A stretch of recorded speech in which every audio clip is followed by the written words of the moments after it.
What is going on, guys? Welcome to another coaster review. It's actually been so long since I've done one of these, and I am actually so excited to do this because this is for Orion, the Giga coaster at Kings Island, which is at my home park. And I'm going to go in depth without all of the elements, how they feel, airtime, forces, everything like that. And I'm going to talk about how my opinion has changed, since I've sort of done the ride. I've done it 11 times now, so, after my first trip, how I felt about it, after my second trip, and how I feel about it now. And then I'm going to talk about, just how I think of the edition as a whole.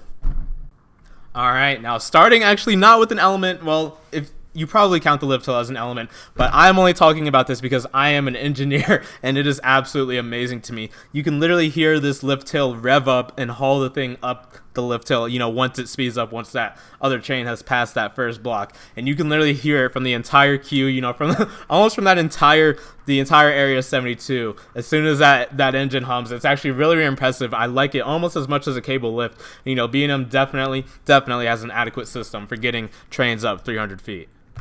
Alright, and then after that is actually my personal favorite part of the ride. Now, people complain about how it slows down, and Fury does the same thing. I'm literally like 99% sure, and so does Leviathan. And there's actually no problem with it, especially because you're going at such a fast speed. And actually, when I was on Millennium, when I got to do that in the front row, it was really weird coasting the top of that lift hill, because you're on a cable lift, and it doesn't really slow down, and it's just so rounded out that it felt like I was coasting that hill for literally a good 15 seconds, just until we finally started going faster than the actual catch car. But on Orion, you slow down at the top of the lift, but just because of how B&M has expertly pointed, or it's really pointy, that's pointedly, I don't know if that's a word, but how they've crafted this drop, even though you slow down, you just go over this. And especially in the front, this is my favorite in the front.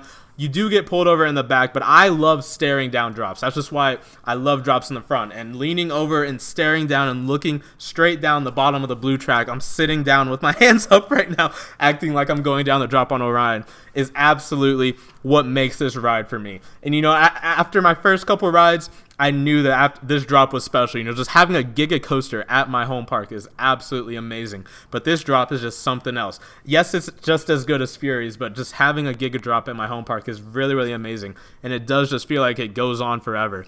And then followed by that, my second favorite part of this coaster is actually the valley at the bottom of the first drop. The amount of wind you get in your face is absolutely unreal, and it is so intense. And I feel like that drop and the amount of wind in your face alone, is enough to almost make this the best ride at Kings Island. It's just so intense, and just that transition into the wave turn in that first drop, especially if you're in the front, is just so intense, and there's so much wind in your face, and I absolutely love it. I literally cannot get enough of it. I look forward to it every time I coast a drop, and yeah, just an outstanding drop. Good job, B&M. And then following up with that is the wave turn in quotations. Now, to be honest, if you want to enjoy this coaster, I'm going to tell you right now, just like I told my best friend when he did it, go into this element with no expectations. I literally cannot even describe the airtime to you. That's how weak it is. It's not very strong. It is a nice little element. Especially, I found it actually better in the far right row, because you really feel like you get flung and you're really like at the top of the train. You just feel yourself almost sort of fall out while you're tilted towards the side. So it's a good element. I don't mind it. What I will say, especially as you look at it off ride, this element is not as high as I don't want to say as it would be on a hyper, but it's not very high up. This ride absolutely flies through this layout. So although it might look long and stretched out, this element, you definitely fly through it. I'm not going to say you don't lose speed, but with the wind at the bottom of the bottom of the element and then just going and flying through it, I would not say it feels like you slow down very much. And then going into the element right after that is the turnaround. And to be honest, I said that I got just as much airtime at the top of this turnaround as I did on the wave turn. So that, just to let you know how, minimal that airtime is, just because, people don't even talk about that on this turnaround. But I really do like this turnaround. I do feel like you get a few G's at the bottom of this. I'm not going to say, it's anywhere close to being the most intense ride or the intense part of the ride, but you do get some nice G-forces. What I do love, especially, is in the front at the bottom of this, you get so much wind in your face. And then you do that curved transition into the speed hill, and just excuse me, I just hit my desk, but in the front, it is very intense, getting all of that speed in your face, and then just zooming up a little bit and getting I'm not going to say ejected, flow-jected out of your seat. It's just a nice sustained moment of airtime. And just with the amount of wind in your face in the front, I really, really love this element. To be honest, in the back, it doesn't make any sense, but me and my friend both agreed that we didn't like the speed hill as much in the back. And it doesn't really make sense because it feels like you definitely fly over it. But neither of us thought it was very impressive in the back row. But in the front, with all that wind in your face, it's just such an intense and awesome element. Coming into the trims, to be honest, I don't mind them. You can feel them. But this hill that they are attached to is by far the most disappointing part of the ride for me. I heard people talking about the airtime on it, and having done Fury, the airtime on those final hills is absolutely amazing. And, having Diamondback, right across the park, the airtime on those first few hills on Diamondback is outstanding in the front and, getting pulled over and through in the back. And even in the back going over this hill, when you get pulled over, it's just a slight amount. I just didn't get very much airtime on this. And in the front, you can feel how it's shaped for airtime, but I don't know. It really disappointed me. My friend did say he got some airtime, and I will agree there is some on it, but just, having done a lot of other B&M hills and hearing how people described it, this was definitely like, it's low-key a dead zone in this ride. Just right after the trim, then you go over the hill slowly. That's just how I think about it, just this section. And then you go ahead and you hang right into Orion's belt, the Helix. Now, to this day, until I go to King's Dominion later this year, hopefully, Nitro's Helix is one of, if not the most intense element I've been on. And that is exactly how I would describe this. It's a really, really good B&M Helix. Just like Raptors, just like Silver Bullets, you get some really, really nice G-forces going into this. And when I first did this, and this was a morning ride, the person I rode it with said he grayed out, and we rode it twice on my very first time ever doing it. So I have never grayed out on a ride personally, but he said he did it twice. So there's definitely some G-forces. My other best friend Tyler said that it does feel like it loses it as you get, sort of towards the top of it, but I won't say it loses it. It's just you feel the Helix stop tightening, and once you get to your max height, the G-force that you're at is just a little sustained. Like, it doesn't keep getting more and more intense like it was for the rest of the Helix.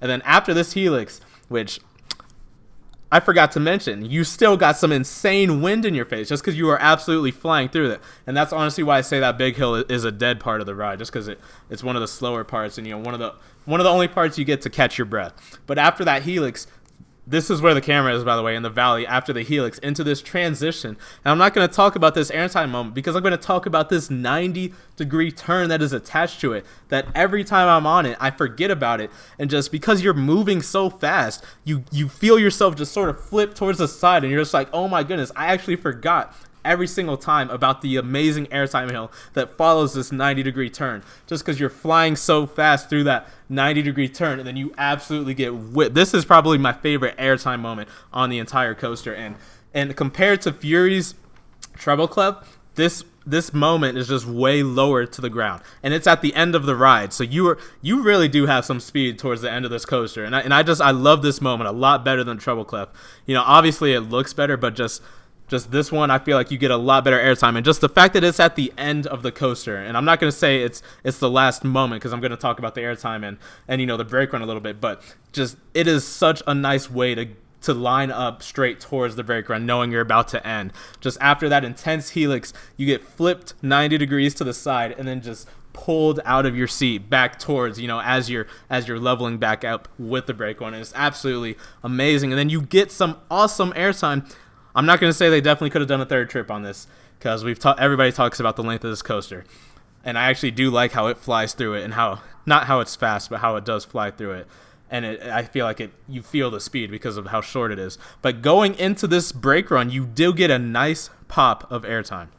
And to be honest, that actually catches me off guard almost every time I did it because I get the awesome airtime before and you're just absolutely zooming through that final, I'm not going to say that you get a lot of positives going up into it, but you're just moving through and going into that brake run and you do get a decent amount. I am going to promise you right now there is more airtime going into that brake run than on that tall hill, especially when you look at the heights of them.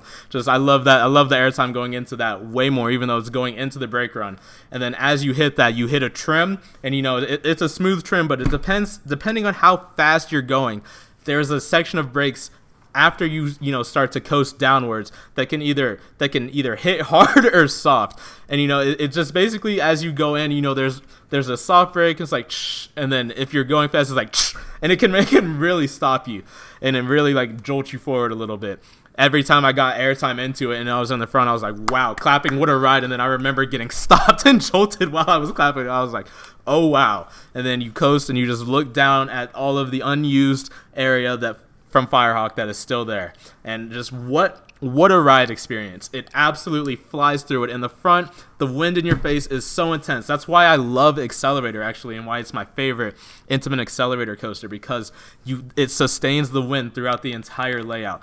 And just this ride is just so absolutely intense with the wind in your face, and it just absolutely zooms through. This is definitely a must-ride coaster, and the drop itself is so addicting. Now, I've heard a lot of people say, that you like the ride more and more as you ride. And I would say that is actually absolutely true with my experience. And I have no clue how it is because, even though people are saying it's running way faster this year with full trains, and even after riding it in the morning and later on in a very, very hot day, I won't say I could feel a huge difference. It definitely felt like the ride ran the same, but I just found myself loving it and loving it even more. And just, you can see in my Kings Island vlog, just me zoom in and say a Giga at my home park. How can I complain? And just that drop itself is absolutely amazing. Will I say that the layout is a little uninspired? Yes, because that last element is definitely my favorite thing other than the drop.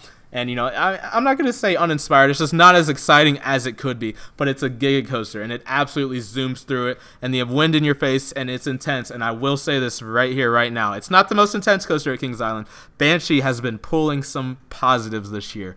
But this is my favorite coaster at Kings Island currently. Just the amount of speed and how I'm left in the brake run every time, like, wow, what a ride. This ride is absolutely fantastic. It did take me 11 rides to get to that point, but after my first two, I was like, okay, it's a Giga. I got to do it in the front. And I will say I had to wear a mask because I went in 2020. So that probably did impact my view of it a little bit. But after all of the front row rides I've been able to do, the fact that I can marathon this ride, and if you go back and see vlogs, see how short the lines were in the vlogs, and the fact that I can do this ride over and over again at my home park, and it's just such an excellent ride, just really, really makes me love it. And I do love Kings Island now. Some people, my friend Tyler used to say that this was going to be better than Cedar Point in a few years, and I disagreed with him. And now he's switched on me with the removal of Firehawk and Vortex. He's not happy with Kings Island, but I actually think with this addition that we are back on track. Or not saying we, but just because I'm from Columbus and Kings Island is just a little bit closer to me. Am I sad that Firehawk is gone? Absolutely. Do I miss it? No. Orion's drop alone, I think, is better than Firehawk's entire experience. Was it a very, very cool and gimmicky ride? Yes. I do love Firehawk. I did have lots and lots of great rides on it. But, just Orion is definitely a better coaster. We can't sit here and complain about it was either a $25 or a $30 million investment, which is just absolutely insane. And just when you ride it and you see, honestly, I love Banshee's color scheme, but this blue is something else. The way it reflects with the sun and some of the pictures I have just look absolutely amazing. But I am very, very happy with this investment. I have no problems with it. Could they have maybe used a little bit more of the land? Yes. Could they have made a better layout? Yes. But I actually, like I said, I like how it zooms through the layout. Because like Accelerator, how you get that sustained wind in your face, just how it feels zooming through this layout is absolutely amazing. All right. So I've answered one controversy, which is it better than Firehawk? Is it a good replacement? And I would absolutely say yes. The second one is it better than Diamondback? And some people disagree, but I think this ride kills Diamondback. Or not kills, in like a bad way, but this ride is a lot better. It's a lot different. Even if you like them both the same, they're just two different rides that are just so re-rideable because they're not the same at all. Orion, I would say, focuses way more on the speed, and just the wind in your face is amazing. And even going back and doing Diamondback in the front row, and staring down both drops. Diamondback's drop is great, and I've done it a lot, but Orion's drop in the front is something else. And just feeling the speed of a Giga, you can definitely tell. I'm not going to say it's two different coaster models because they are both B&M hypers, but going down the drops and just feeling the rest of the layouts. Diamondback is hill after hill. I'm not going to say it's not exciting. Diamondback's first half, has probably better airtime than Orion. But that second half of Diamondback is not as good as it could be. But my problem is that at Carowinds, I did not like Intimidator. I really loved Fury, but I didn't like Intimidator. At Kings Island, Diamondback is an excellent hyper. Like, I could see if you put Orion and Diamondback at 1 and 2, that's a killer 1-2 combo. They are both excellent rides. So the fact that we now have an amazing B&M hyper and an amazing B&M Giga is absolutely outstanding. And there's just 2 different rides, 2 very excellent rides that specialize in 2 different things. And yeah, I could not be happier. All right, so that is going to wrap up my review of Orion, and I feel like I sounded like a little bit of a fanboy, even though, I did try to give some critiques. I do absolutely love this ride, and I feel like it was an amazing addition to Kings Island, and I feel like it is definitely worth traveling out and coming to ride. It does not disappoint. You do definitely need to do it in the front row, and I will say there were times I did it where they did let me wait, and there were times I did it where they didn't let me wait for the front. It's actually really, really confusing because if there's 3 people waiting, they'll let you wait with them. But if there's 4, they want you to wait in like a completely different area, even though there's a really, really long like front queue. So it's just really weird. And sometimes the separators don't let you do that. Sometimes they just say, no, I'm sorry, you have to go to row 4. That happened to me 2 times in a row, actually. And on the 3rd time, he finally realized I was going to keep coming until he let me sit in the front. And so he did let me wait for the front then. But you definitely do have to ride this in the front. Get an amazing, wind-blown face after this ride. And yeah, be sure to let me know what you guys thought about in the comments, and I will see you guys in the next video. Especially after doing Millennium in the front, I'm really thinking of doing a Millennium versus Orion video next. So I have, this looks terrible, just come off another front row Orion ride. It was my 15th ride on Orion. This ride is just like immaculate. Like the way it keeps its speed through when you're in the front, you get the wind the entire ride through. It's a top 10 coaster. That's just really, really all I can say. Come ride this right now. Literally insane. Can you catch me?